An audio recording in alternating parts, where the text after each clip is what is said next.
Apologies for the audio quality, my current filming microphone is in a box, and I really don't have the chance to, dig it out. Just as a heads up, all of the footage you're about to see is, again, very, very early in development, so everything is subject to change, but I am very proud of how things are coming along so far. Hey!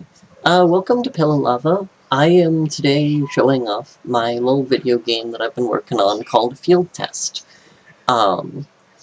Essentially, it's a physics-based 2D side-scroller platformer puzzle game, 2D side-scroller puzzle platformer, based around vector fields. So essentially, you've got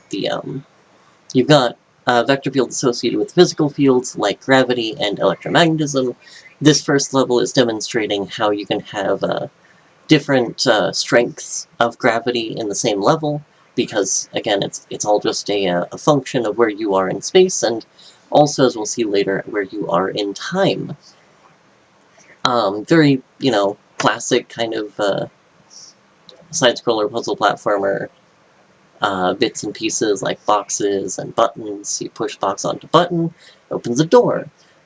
This second level is going to show off how you can have arbitrary direction to your vector fields as well as magnitude, because it's a vector field. If you're unfamiliar with the vector fields, it's essentially just a function that takes in two variables and outputs two variables, an x and a y direction, right? And so that results in a vector for every position, although in this case it's worth noting technically it's in taking three inputs, x, y, and t, and it's outputting x and y in gravity, in electric field, and then it's outputting a couple scalars in fluid density, which you can see in the little particulates floating around in the background, and velocity, as you can see in the particulates velocity. Of course, these first two levels are just demonstrations of gravity, so while those fields are technically being calculated, they're all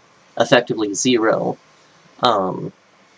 with air having a density of very low, about 1 kilogram per cubic meter.